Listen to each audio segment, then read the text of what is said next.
Hello everyone, today we will talk about how to fix or how to solve the problem of auto-close on the application of Slack. We click on settings.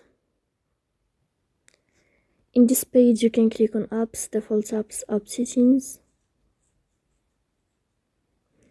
When above you can search about Slack and you will enter.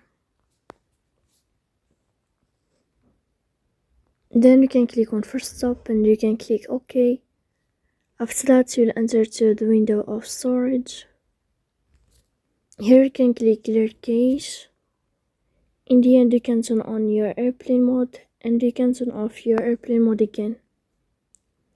So please don't forget to support us by like and subscribe.